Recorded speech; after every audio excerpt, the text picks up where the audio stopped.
तर काल रात्री राष्ट्रवादीच्या या 20 ते 25 आमदारांनी सुनेत्रा पवार यांची भेट घेतलेली आहे। तटकरे यांच्या अनुपस्थितीत 20 ते 25 आमदारांची त्यांच्यासोबत चर्चा।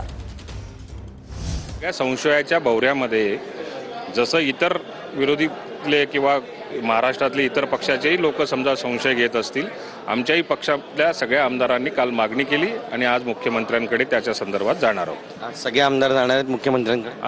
आमचा तोच प्रयत्न आहे की मुख्यमंत्र्यांची वेळ मिळाली की राष्ट्रवादी काँग्रेस पक्षाचे सगळे आमदार मुख्यमंत्र्यांपर्यंत जातील, आपल्या भावना व्यक्त करतील आणि दादांची जी काही चौकशी चाललेली आहे तिला गती आली पाहिजे आणि पारदर्शी झाली पाहिजे, या दृष्टिकोनातून आमचा सुद्धा तेवढाच आग्रह असेल।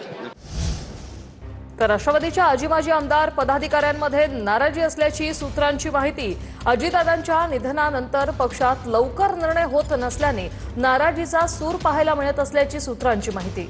कात्रज दूध संघाच्या चेअरमन पदाचा झडपी निवडणुकीनंतर अजितदादा राजीनामा घेणार होते। पुणे जिल्हा सहकारी बँकेच्या चेअरमन पदाचाही अजितदादा राजीनामा घेणार होते। आता पदाधिकाऱ्यांकडून सुनेत्रा पवारांचं नाव पुढे करत मागणी करण्यात आली, टाळाटाळ होते।